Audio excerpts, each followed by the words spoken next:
The dust was a living thing, a fine red ghost that clung to everything Ilara owned. It settled in the lines of her face, a map of sorrow etched by sun and wind. For 2 years, since the fire had taken John and little Thomas, the silence of her homestead had been a physical weight, pressing down on her shoulders, stealing the air from her lungs. Hope was a currency she no longer traded in. It was a fool's gold, glittering just before it crumbled to ash in your hand. This morning, however, something else had settled in the air of the old barn. It wasn't the familiar, comforting scent of dry hay and aging wood. It was the sharp, feral smell of fear. Ilara stood at the threshold, her hand resting on the rough-hewn doorframe, her knuckles white. The morning light struggled through the grimy panes of the high window, illuminating dust motes dancing in a single, golden shaft. Her gaze swept the familiar shadows, the neatly stacked bales, the empty stall where their horse, Daisy, had once stood. Then she saw it. A tremor in a pile of loose straw in the darkest corner. Not a rat. Not a coyote seeking shelter. It was too large. Her heart, a dull, tired drum, gave a single, hard thump against her ribs. She reached inside the doorway, her hand closing around the worn handle of a pitchfork. It was a farmer's tool, but in this desolate corner of the territory, every tool had a second purpose. She moved with a slow, deliberate grace, her boots making no sound on the packed earth floor. The silence stretched, tight as a wire. She nudged the straw pile with the tines of the fork. A gasp, thin and sharp as splintered glass, cut the quiet. The straw shifted, and a pair of eyes blinked up at her. They were enormous, a startling blue in a face so caked with grime it was nearly the color of the dirt floor. A boy. He couldn't be more than 7 or 8, a skeleton draped in rags, his hair a tangled mat. He was curled into a tight ball, trying to make himself disappear. He didn't cry out, didn't beg. He just stared, his terror a palpable force in the small space between them.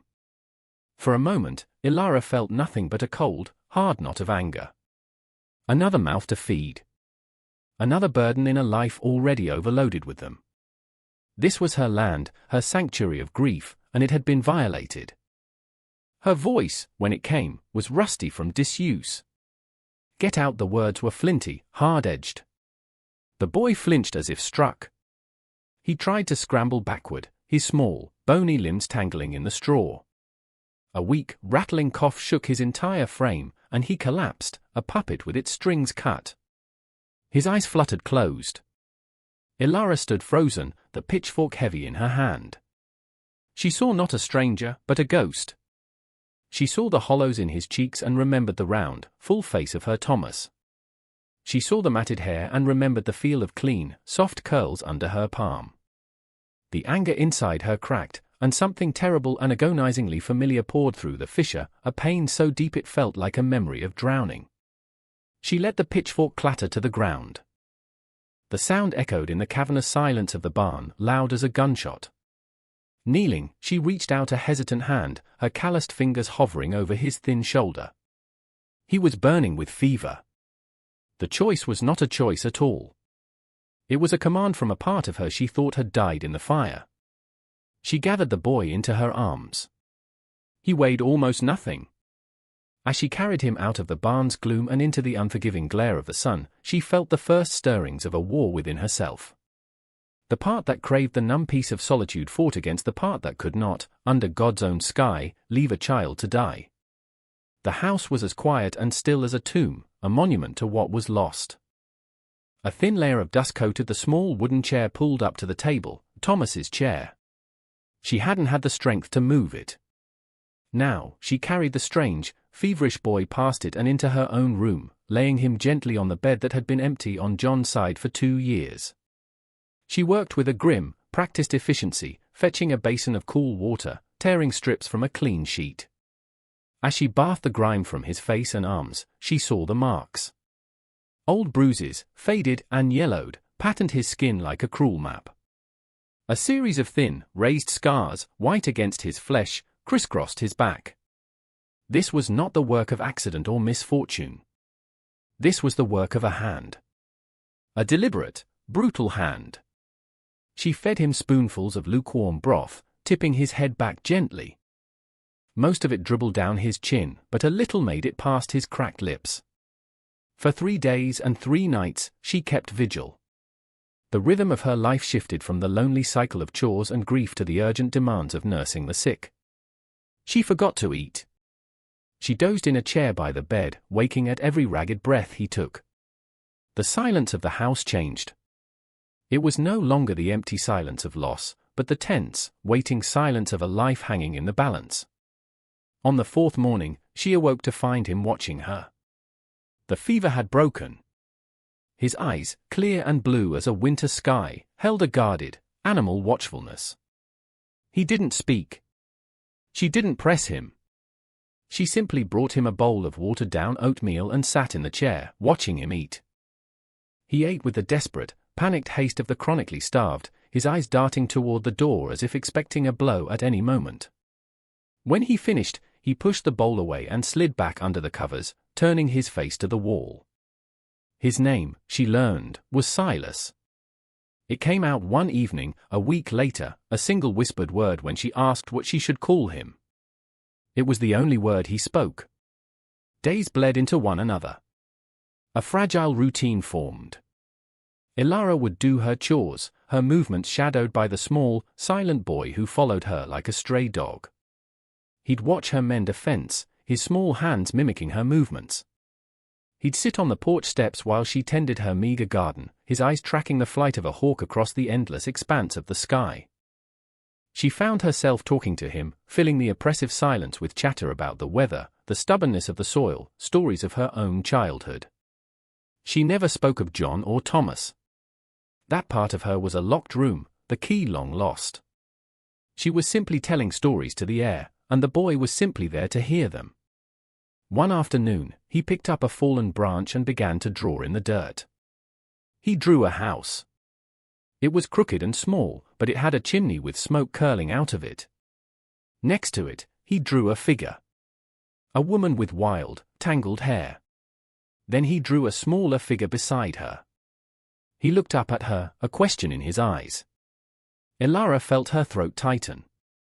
She knelt beside him, took the stick from his small, grubby hand, and carefully, with a tremor she couldn't hide, she drew a roof over both their heads. It was in that moment, seeing the hesitant smile that touched the boy's lips for the first time, that the ice around her heart began to thaw. It was a painful, searing process, like blood returning to a frozen limb. For the first time in 2 years, she felt something other than the dull ache of loss. It was a terrifying, fragile thing. She was beginning to care. And that terrified her more than any loneliness. The past was a predator, and she knew it was only a matter of time before it came hunting. The threat arrived on a Tuesday, in the form of a rider silhouetted against the blood orange of the setting sun. He wasn't a drifter. He rode a fine black horse and sat in an expensive leather saddle. He moved with an unearned arrogance, as if the land itself belonged to him. As he drew closer, Ilara felt a cold dread snake its way up her spine.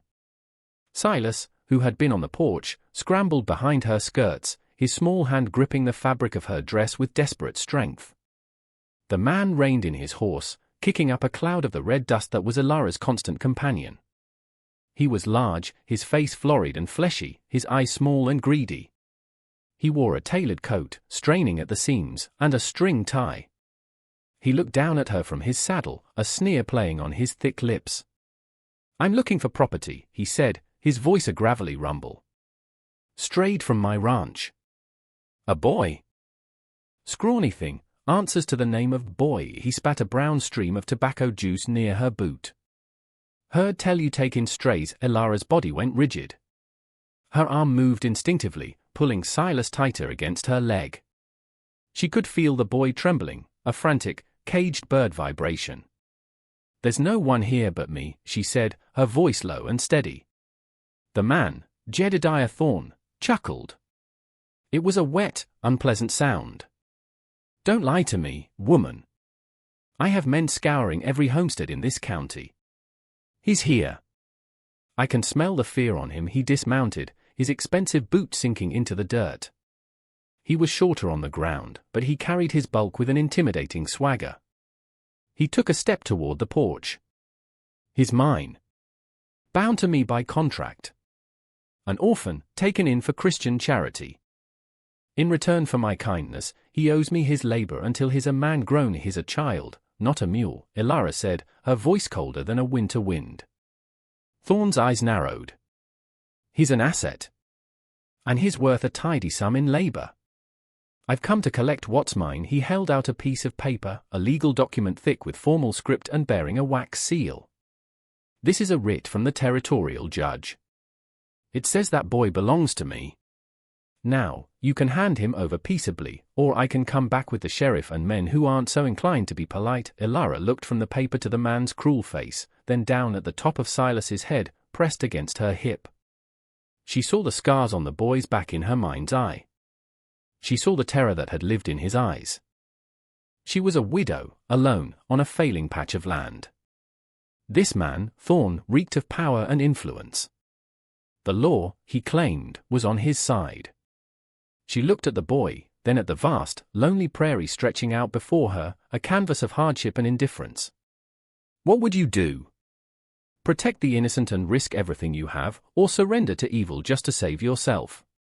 Tell me your choice in the comments." Her decision wasn't born of courage. It was born of shame. The shame of her own surrender to grief, the shame of the dust on her son's empty chair. She had already let one child be taken from her. She would not let it happen again. Her gaze lifted, meeting Thorn's. "He stays." The words were quiet, but they landed in the space between them with the weight of stones. Thorn's face darkened, the flesh turning a mottled purple. "You're making a mistake, widow." A grave 1 inch. He pointed a thick finger at her. "I'll be back tomorrow at noon. With the sheriff. You have until then to come to your senses. If that boy isn't waiting on this porch for me, I'll burn this place to the ground, with you in it." He climbed back onto his horse, his movements stiff with fury. He wheeled the animal around and galloped away, leaving a plume of angry dust in his wake. The silence he left behind was heavier than ever. Ilara stood on the porch for a long time, the boy still clinging to her, until the last embers of the sunset died and the prairie was swallowed by a starless dark. That night, sleep was a stranger. Ilara sat at the rough-hewn table, a single candle flame pushing back the shadows. Across from her, Silas was asleep in his chair, his head on his arms, exhausted by fear. The house was a fortress under siege, and she was its only soldier. The ultimatum echoed in her mind, noon tomorrow. She thought of Sheriff Brody. He was a good man, as far as lawmen went, but he was a cautious one. Jedediah Thorn's money lined the pockets of half the territory. Brody's conscience was no match for Thorn's coin. She would find no help there. Her gaze fell upon the large, padlocked cedar chest at the foot of her bed. John's chest. She hadn't opened it since the day she'd packed his things away, locking the memories inside with the faint scent of his pipe tobacco and wool. The key was on a small hook by the hearth, untouched, gathering dust. With a resolve that felt foreign and frightening, she rose. Her movements were slow, ritualistic. She took the key. The lock protested with a rusty groan, a sound of complaint from the past. The lid swung open. The scent that rose from the chest was a ghost, a memory of love and safety that struck her like a physical blow. There, nestled among folded flannel shirts and a worn Bible, lay John's things. His Colt Peacemaker, its walnut grip smooth and cool, resting in a tooled leather holster. Beneath it, his Winchester rifle, its steel barrel gleaming even in the faint candlelight. Her hands, which had grown accustomed to the feel of hoe and spade, now trembled as they closed around the cold steel of the pistol. John had taught her to shoot. "A woman alone out here needs to know," he'd said, his voice gentle but firm. "Not to seek trouble, Ilara. But to answer it when it comes knocking." She had been a decent shot, but she hadn't fired a weapon since his death. The very idea had felt like a betrayal. Now, it felt like a necessity. She lifted the guns from the chest, carrying them to the table. She found the cleaning kit, the oils, and rags. As she began the methodical, practiced work of cleaning the weapons, something shifted inside her. The act was a communion with her husband, a silent conversation across the veil of death. The click of the cylinder spinning, the smooth slide of the oiled rag down the rifle barrel, these were the sounds of defiance. Her grief, for 2 years a paralyzing fog, began to crystallize into something hard and sharp: rage. A holy rage. She wasn't just defending a strange boy. She was defending the memory of her own son. She was refusing to let the fire win twice. She worked through the night, the candle burning down to a stub. When the first pale fingers of dawn crept over the horizon, the guns were clean, loaded, and ready. The house was no longer a tomb. It was an arsenal. She woke Silas gently. "We're going into town," she said, her voice devoid of its usual softness. It was the voice of a commander. The boy, seeing the pistol now strapped to her hip, simply nodded, his eyes wide with a mixture of fear and awe. The ride to Dusty Providence was tense. Every rider on the trail seemed a threat, every shadow a spy for Thorn. When they arrived, the town seemed to hold its breath. Eyes followed her from the windows of the general store, from the saloon doors. News, like the dust, traveled fast. She strode into the sheriff's office, Silas a step behind her. Sheriff Brody sat behind his desk, a weary man who looked older than his 40 years. He looked at the gun on her hip, then at the boy, and sighed, running a hand over his face. "Ilara, I heard. Thorn was just in here. He's got the writ. My hands are tied. A piece of paper signed by a corrupt judge doesn't make right from wrong," she said, her voice cutting through the stale air. "That man marks children like cattle. You know it. Everyone in this town knows it." Brody looked away, unable to meet her gaze. Knowing and proving are two different things. He's a powerful man. I've got a wife, children. I can't. Can't what? Do your job? The question hung between them, sharp and accusatory. He's coming at noon, Sheriff. He plans to burn my home. That's a threat. Are you going to enforce the law then? Brody slumped in his chair. Go home, Ilara. Give him the boy. Live to see another day, her heart sank. This was the moment. The moment she knew she was utterly alone. She looked at the lawman, the symbol of order, and saw only a man shackled by his own fear. She was the cowardly crowd she had always despised. "I will not," she said, her voice a low vow.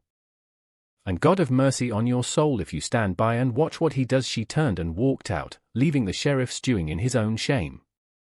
She bought cartridges at the general store, the shopkeeper refusing to meet her eye as he slid them across the counter. She bought flour and salt, acting as if it were any other day, a deliberate act of normalcy in the face of chaos. As she mounted her horse, she saw them, the faces in the windows, the whispers behind cupped hands. The cowardly crowd. They would watch. They would talk about it later. But they would not act. They were all just as trapped as Sheriff Brody. Riding back to the farm, the sun climbing toward its zenith, Ilara felt a strange calm settle over her.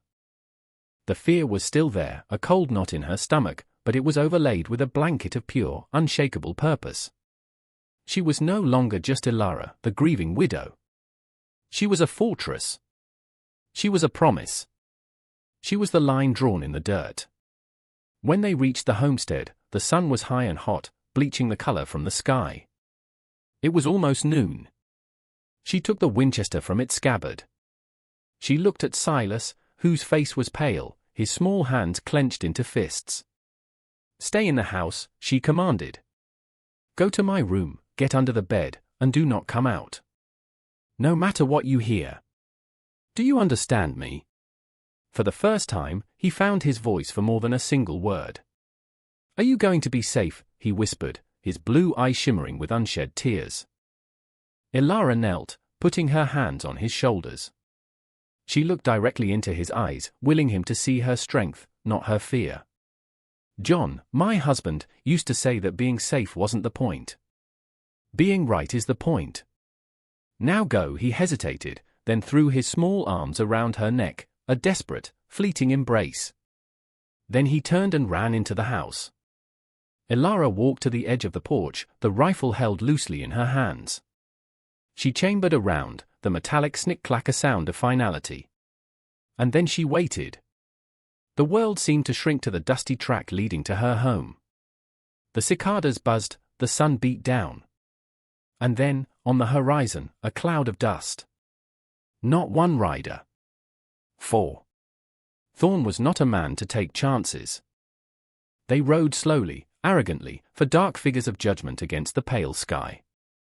Thorn was in the lead, flanked by 2 rough-looking men with rifles laid across their saddles. Behind them, looking uncomfortable and out of place, was Sheriff Brody. He had made his choice. Elara's heart hammered against her ribs. 1 woman against 4 men. The odds were impossible. But she thought of Thomas's empty chair, of the scars on Silas's back. She thought of John's steady hands teaching her to aim. Her own hands grew steady on the Winchester. Thorn and his men reined in 20 yards from the porch. The sheriff hung back, his face a mask of misery. "Noon, widow!" Thorn boomed, his voice dripping with triumphant malice. "I see you've made your decision. A foolish one. I gave you a chance.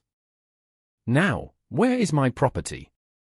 "He's not your property," Elara called back, her voice carrying clearly in the still air. "And this is my land. You are not welcome here. Turn around and ride away." Thorn laughed, a harsh, ugly sound. He turned to his men. "She thinks she's a match for us." He looked back at Elara, his eyes glinting. "Last chance. Send out the boy, or we burn it. Sheriff's here to witness that you were the one who refused to comply with a lawful order." Brody shifted in his saddle, his gaze fixed on the ground. He was a witness, but a neutered one. A prop in Thorn's cruel theater. Elara raised the rifle, settling the stock against her shoulder. The movement was fluid, practiced, a memory awakened in her muscles.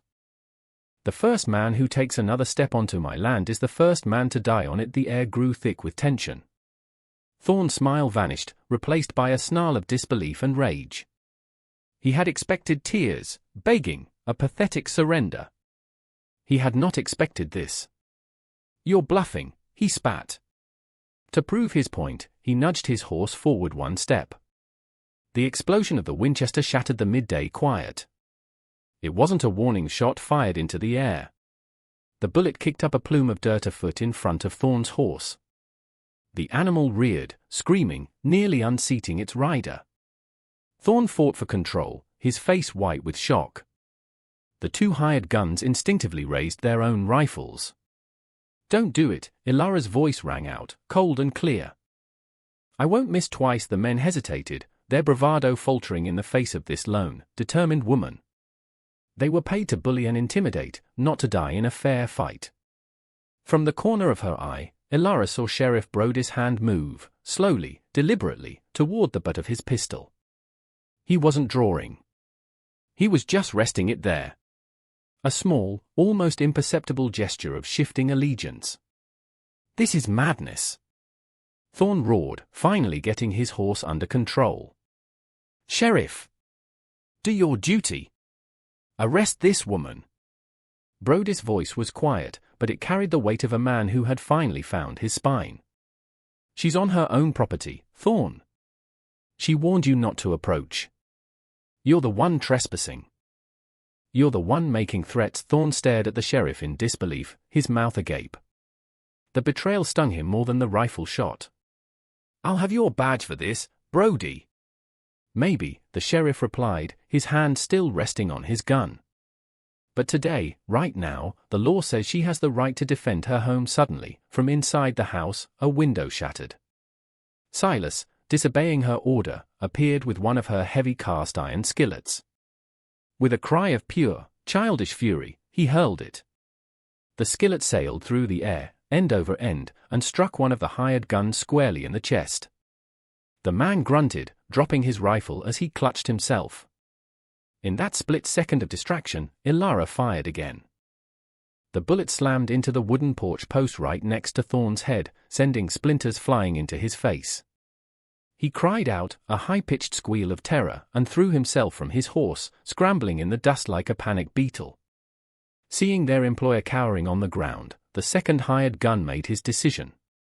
He wheeled his horse around and galloped away, not wanting any more of this fight. The first man, still clutching his chest, scrambled after him. Thorn was alone, on the ground, his power and authority vanished into the dust. He looked up at Elara on the porch, a spectre of frontier justice with a rifle in her hands. He saw the sheriff, whose face was now set like stone.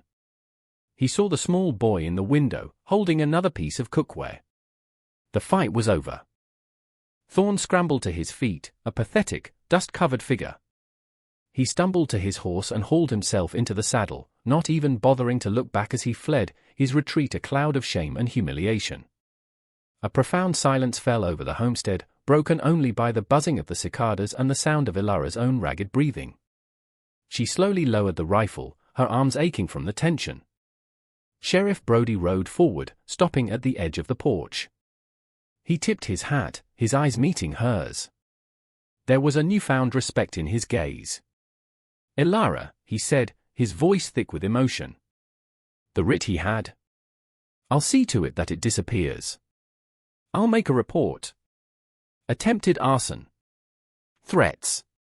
He won't be back." She gave a single, sharp nod, too exhausted for words. Brody turned his horse and rode away, a man standing a little taller in the saddle than he had an hour before. The door of the house creaked open. Silas ran out, his face streaked with tears and dust. He didn't stop until he collided with her legs, wrapping his arms around her, burying his face in her dress. Elara rested her hand on his head, the warmth of the Winchester still radiating through her fingers. She looked out over the land, her land. The dust was settling. The air felt clean, washed by the storm that had just passed. The silence that returned was different. It wasn't the silence of loss or of fear. It was the silence of peace. Of sanctuary. In the days that followed, the story of the widow's stand spread through the territory. People in Providence who had once looked away now met her gaze with nods of respect. A neighboring farmer left a sack of potatoes on her porch. The blacksmith offered to mend her fence for free. She had not only defended her home, she had awakened the sleeping conscience of a community. But the real change was inside the small farmhouse. The house was no longer a tomb. It began to fill with sound. First, Silas's quiet questions. Then, one evening, a sound she hadn't heard in 2 years, the sound of a child's laughter as she chased him around the table in a game. The ghost of Thomas no longer haunted his small chair. Instead, his memory became a gentle presence, a blessing on this new, improbable family. Elara had faced down the fire and refused to be consumed. She had stared into the abyss of her grief and found a reason to climb out. It wasn't a grand destiny or a heroic calling. It was the simple, fierce, undeniable love for a starving orphan she found sleeping in her barn. One evening, as the sun painted the sky in shades of rose and gold, she and Silas sat on the porch steps, watching the world cool down. He had taken her calloused hand in his small one. He was finally safe. She was finally home. She had lost all hope, only to find it again in the most unexpected of places. She had learned that a family isn't just about the blood you share, but about the people you're willing to fight for. If this story of hope and redemption moved you, there's another waiting. A tale of a lone gunslinger who finds his heart in the service of a town that has forgotten its own. Click here to watch it now, and don't forget to subscribe for more stories that remind us of the strength and goodness hidden in the human spirit.